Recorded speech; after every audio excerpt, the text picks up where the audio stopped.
여러분, 환영합니다. 자, 한번 생각해 볼까요?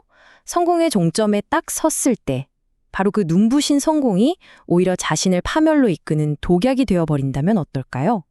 사실 역사상 가장 위대했던 리더들도 종종 이 무서운 덫에 빠지곤 했습니다.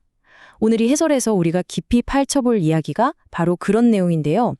엄청난 가능성과 진실성을 안고 시작했지만 결국 자신이 이룩한 그 성공에 도취되어 철저하게 무너져버린 한 고대 지도자의 매혹적이고도 씁쓸한 심리적 붕괴 과정을 따라가 보려고 합니다. 이건 그냥 수천 년 전에 먼지 쌓인 옛날 이야기가 아니에요. 처음에 가졌던 그 순수한 초심을 끝까지 지켜내는 게 얼마나 뼈를 깎는 고통이자 어려운 일인지 리더십의 본질을 아주 날카롭게 보여주거든요. 자, 영광과 타락이 교차하는 이 놀라운 서사시 속으로 함께 들어가 보시죠. 이 극적인 이야기는 고대 세계에서는 아니 현대 사회에서도 감히 상상조차 하기 힘든 엄청나게 충격적인 사건으로 시작됩니다. 방금 왕좌에 오른 젊은 왕이 최고 권력을 쥐고 있던 자신의 할머니, 즉 태후를 권자에서 직접 끌어내려 버린 겁니다. 고대 사회에서 국모인 태후에게 반기를 든다? 이건 말 그대로 정치적 자살행위나 다름없었죠. 하지만 그녀가 만든 저 우상은 단순한 조각상이 아니었어요. 젊은 왕이 목숨을 걸고 지키려 했던 국가의 도덕성을 완전히 짓밟는 타락의 상징이었거든요. 그래서 그는 부패의 뿌리를 뽑기 위해 자신의 핏줄마저 쳐내는 아주 극단적인 결단을 내립니다. 자, 이 지도자가 나중에 어떻게 길을 잃게 되는지 그 비극을 이해하려면요.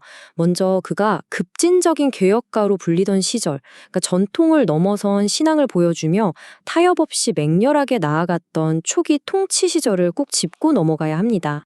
이 세 가지 조치를 한번 보세요. 이 젊고 두려움 없는 리더는 권력의 정점에 있던 할머니를 폐위하는 데서 멈추지 않았어요.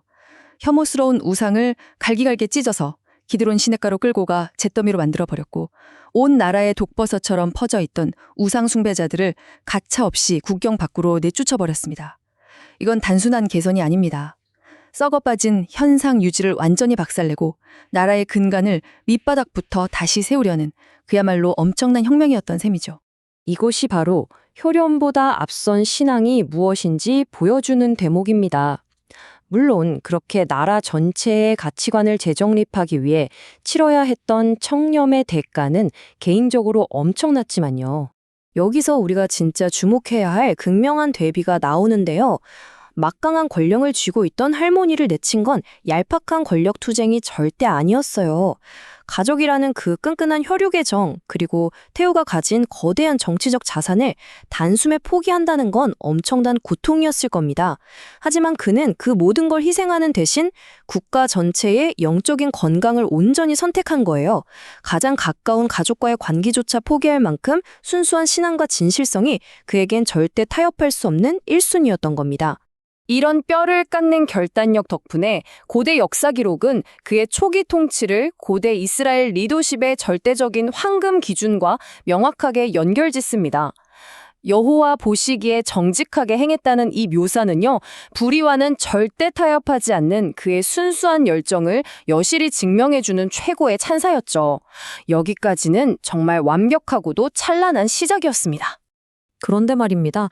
시간이 꽤 흐른 뒤 그의 노년기로 넘어가면 이 영적이던 왕이 철저하게 계산적인 정치인으로 변해가는 정치적 타협, 즉 비극적인 전략의 변화를 마주하게 됩니다. 자, 아주 중요한 포인트가 여기입니다. 국가의 존립을 뒤흔드는 엄청난 지정학적 위기가 닥쳤어요. 적국이 턱 밑까지 요새를 지으며 목을 조여온 거죠. 이때 이 왕이 어떻게 했을까요? 젊은 시절엔 위기마다 신앙에 기대어 정면 돌파를 했었는데 이번엔 완전히 패닉에 빠져버립니다. 그리고는 이방 나라 왕에게 어마어마한 뇌물을 바치고 돈으로 외국 군대를 사는 아주 인간적인 꼼수를 선택해버리죠. 작전은 먹혔습니다. 적들은 물러갔고 심지어 적이 버리고 간 어마어마한 건축 자재들을 싹 다 챙겨서 공짜로 자기 도시들까지 지었으니까요.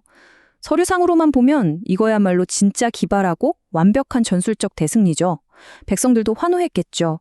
하지만 사실 이건 그의 내면 깊은 곳에서부터 걷잡을 수 없이 퍼져나가고 있던 치명적인 영적 부패를 보여주는 섬뜩한 증상이었습니다. 겉으로는 화려한 승리자였지만 속으로는 완전히 무너지고 있었던 겁니다. 바로 이때 운명의 심판이 찾아옵니다. 평생 누려온 평화와 번영이 눈을 가려버린 교만과 몰락, 그야말로 비극적인 전환의 순간이죠.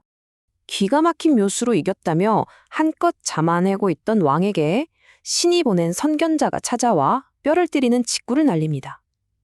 신성한 의지 대신 인간적인 얄팍한 술수를 썼다고 정면으로 질책한 거죠. 오랫동안 이어진 성공에 취해버린 왕의 오만함을 산산조각 내버리는 아주 날카로운 비수 같은 책망이었습니다. 자, 여기서 이 왕이 어떻게 반응했을까요? 이 대비를 보시면 정말 소름이 돋을 정도입니다. 심리적으로 얼마나 무섭게 변해버렸는지 짐작이 가시나요?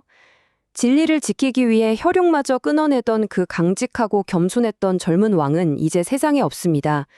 그 자리에 남은 건 감히 자기에게 쓴소리를 하는 선지자를 이성을 잃고 감옥에 쳐넣어버리고 심지어 애꿎은 백성들마저 억압하는 늙고 추악한 독재자뿐이죠. 과거의 엄청난 성공이 결국 끔찍한 괴물을 만들어낸 겁니다. 이제 이야기의 끝자락, 마지막 교훈입니다. 성공이 부른 교만이 어떤 비참한 결말을 맞이하는지 우리는 이 결론을 통해 과거의 도덕적 승리에만 기대는 게 얼마나 위험한 착각인지 직시하게 됩니다. 39, 숫자 39입니다. 그의 통치 39년째 되는 해에 엄청난 아이러니가 찾아옵니다. 그 강력했던 무소불위의 왕이 다른 것도 아니고 발에 생긴 심각한 질병 때문에 맥없이 쓰러진 거예요. 어쩌면 이건 겹겹이 쌓인 오만함을 내려놓고 그가 다시 한번 스스로를 낮춰서 초심을 되찾을 수 있도록 주어진 마지막 기회였을지도 모릅니다. 하지만 정말 고집스럽게도 그는 마지막 순간까지 마음을 돌리지 않았습니다. 극심한 고통 속에서도 젊은 날 자신의 모든 것이었던 신앙을 철저히 외면했죠.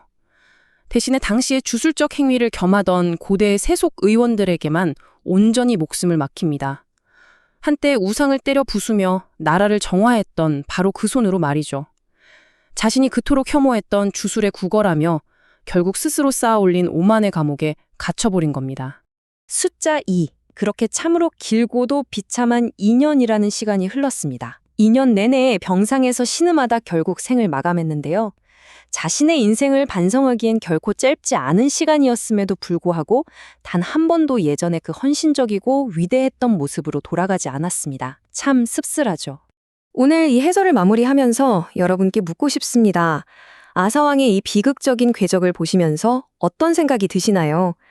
여러분이 가슴에 품었던 그 진실성과 신념은 그저 과거에 빛났던 기억으로만 남아있나요? 아니면 지금 이 순간에도 수많은 타협의 유혹을 뿌리치며 매일매일 치열하게 지켜내고 있는 현재 진행형입니까? 신념을 지킨다는 건 한 번의 이벤트가 아니라 매일의 연속적인 선택이라는 점을 기억하시면서 오늘 하루 여러분의 삶을 깊이 돌아보는 시간이 되셨기를 바랍니다. 함께 해주셔서 감사합니다.